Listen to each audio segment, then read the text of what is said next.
The BJP has stepped up the attack on the state government, with BJP MP Kirodi Lal Meena set to join protesters outside Sachin Pilot's residence, also pointing out the irony of senior politicians celebrating Holi even as martyrs' widows are forced to sleep on the road outside a senior politician's house and their demands being ignored. And in the wake of the alleged indifference on the part of the state, today the centre, we are getting to learn, has intervened in the matter. Defence Minister Rajnath Singh dialed Chief Minister Ashok Gehlot. This was the information that Times Now had first broken for you yesterday after Satish Punia had put out this tweet of centre's intervention.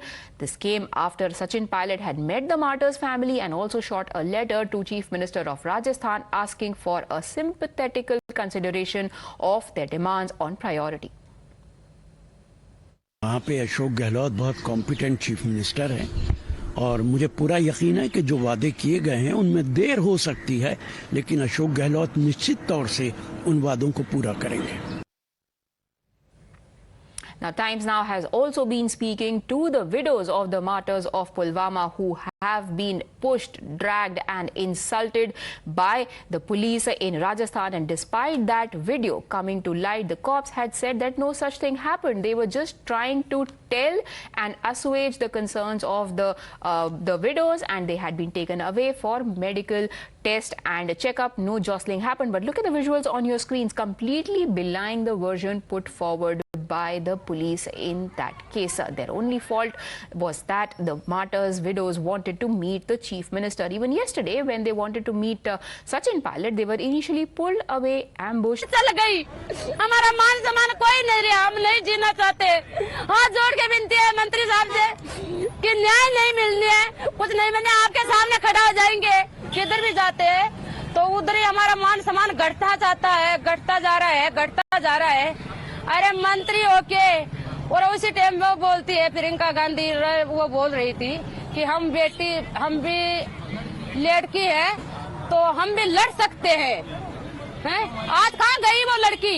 और अब ऐसे कहना चाहते हैं हम कि हमारी सुनाई हो जाए। नहीं, हमारे साथ पूरा देश हमारे साथ है, हम लड़ेंगे, हटेंगे नहीं, जान निकल जाएगी। हमारे बच्चों को लेके हम लड़ेंगे, पीछे नहीं हटेंगे। And with pressure coming in from all sides, from his own party member Sachin Pilot to the centre, Rajnath Singh having spoken to the Chief Minister, Times Now has now learned that Rajasthan Minister Pratap Singh Kachariawaz has finally been sent to hold negotiations with the martyrs' family to resolve the issue. Bhavar now joins us for more details. Bhavar, मंत्री भी तो क्या चुना गहलोत ने भेजने के लिए, जिन्होंने कहा था कि हमारा पैकेज तो देश में सबसे बढ़िया है, इनको दिक्कत क्या है? जी देखिए, जिस तरीके का पूरा मामला चला, 8 दिन से लगातार ये धरना जारी था। पहले शहीद स्मारक पर धरना रहा, विधानसभा के सामने प्रदर्शन हुआ, मुख्यमंत्री गहलोत के आवास के बाहर उनके साथ पुलिस से धक्का मुक्की हुई और ये पूरा मामला जब गहमा गहमी तेज हुई, ज्यादा हुआ, सचिन पायलट के आवास में महिलाएं अंदर घुस गईं। उसके बाद ये मामला तूल पकड़ा और अब सरकार को लग रहा था कि कहीं ना कहीं सरकार की किरकिरी हो रही है। हालांकि इन्हीं मंत्री ने ये कहा था कि सबसे ज्यादा पैकेज राजस्थान का है और महिलाओं ने कल टाइम्स नाउ से बात करते हुए ये कहा थी वो पूरी कर दें। और अभी प्रताप सिंह खाचरियावास मिले हैं इनसे और उन्होंने कहा है कि हम आपकी सारी मांगे मांगते हैं।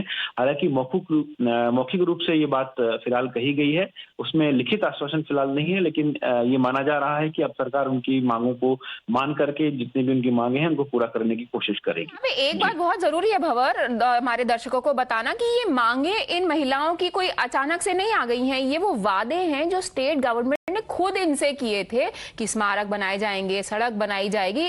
केवल सरकार भूल गई थी, इन्होंने सिर्फ ये काम किया है कि इन्होंने जाके सरकार को याद दिलाया है और जो वादे इन्होंने खुद किए थे उनको पूरा करने के लिए भी उनको सेंटर से फोन करना पड़ा, तब जाके वो वादे पूरे किए जा रहे हैं या आश्वासन दिया जा रहा है, पता नहीं पूरे होंगे कि नहीं होंगे।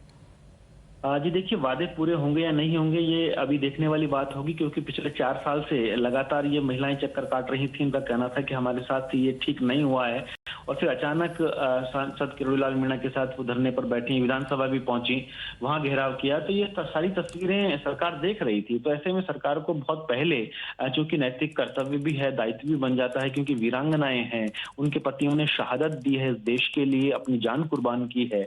ऐसे में जो वादे उनसे किए गए थे वो वादे समय पर अगर पूरे हो जाते तो शायद उन्हें ये सब करने की जरूरत नहीं पड़ती। लेकिन चलिए, देर आए दुरुस्त आए। अभी फिलहाल एक मौखिक आश्वासन मिला है ये आश्वासन ठीक वैसा ना हो जो पहले अंत्येष्टि के समय कहा गया था, ये देखने वाली बात होगी। सरकार को आगे बढ़ करके, क्योंकि खुद सचिन पायलट भी कल ये कह चुके थे कि अगर कहीं कठोरता है, नियमों में कोई अड़चन आती है, तो उसमें शिथिलता बरतते हुए उनकी मांगे पूरी की जानी चाहिए, क्योंकि उनके पतियों की जो शहादत है वो देश के लिए एक सर्वोच्च बलिदान का प्रतीक है। अच्छा, तो ये क्या नियम है जिनके बारे में कहा जा रहा है कि वो आड़े आ सकते हैं? बिकॉज जितना मुझे समझ में आता है, अगर सरकार कोई वादा कर रही है तो उन्होंने भी कुछ सोच समझ के ही वादा किया होगा। जी बिल्कुल, देखिए सोच समझ के ही वादा किया होगा और कोई बहुत बड़ी मांगे नहीं है इसमें। इनका ये कहना था कि जो पैकेज था वो पैकेज हमने दे दिया है, अब उसके बाद हम अतिरिक्त चीजें नहीं दे सकते, क्योंकि अगर मूर्ति लगाते हैं उसके अलग से जमीन की भी जरूरत पड़ती है, उसके लिए चारदीवारी की भी जरूरत है, सड़क भी है। लेकिन ये सरकार की अपनी जिम्मेदारी भी होती है कि सरकार इस तरह की जिम्मेदारी को पूरा करे, और अगर अड़चन कहीं नियम में है तो उसमें शिथिलता बरती जा सकती है, क्योंकि ये जो शहादत है, देश के लिए जो शहादत है, वो अपने आप में सर्वोच्च बलिदान होता है। जब अलग अलग मामलों के अंदर शिथिलता बरतते हुए पैकेज बड़े घोषित कर दिए जाते हैं, चाहे वो उदयपुर वाला मामला हो, चाहे वो भरतपुर वाला मामला हो जहां पर नासिर और जुनैद की हत्या हुई थी, उसमें भी उन्होंने पैकेज को आगे बढ़ाते हुए, क्योंकि पहले जब शुरुआत हुई थी तब पैकेज धरना प्रदर्शन के बाद 20 लाख दिया गया, और फिर बाद खुद मुख्यमंत्री वहां पहुंचे थे और मुख्यमंत्री ने कहा था कि उनके बच्चों को 5-5 लाख रुपए वो अलग से देंगे। तो ये एक विशेषाधिकार होता है, एक तरीके से वीटो पावर कहा जा सकता है, जिसका इस्तेमाल मुख्यमंत्री कर सकते हैं। और अगर वीरांगनाओं की जहां बात आती है, क्योंकि राजस्थान प्रदेश ऐसा प्रदेश है जहां देश में सबसे ज्यादा शहीद राजस्थान के लोग हैं, तो ऐसे में अगर कहीं कठोरता है तो शिथिलता बढ़ती जा सकती है। हाँ, और आप अगर 8 दिन बाद मंत्री को भेज ही रहे हैं बात करने के लिए, ये तो पहले दिन भी हो सकता था। आप केवल उनको थोड़ा समय देते, उनसे बिठा के बात करते और उनको कन्विंस कर लेते, जो कि आज 1 हफ्ते बाद उतनी धक्का मुक्की करने के बाद, उनको पब्लिकली इंसल्ट करने के बाद किया जा रहा है। क्या मैसेज भेज रही है राजस्थान की सरकार इस मामले में? Thank you Bhanwar for joining us with those inputs. We take a very quick break.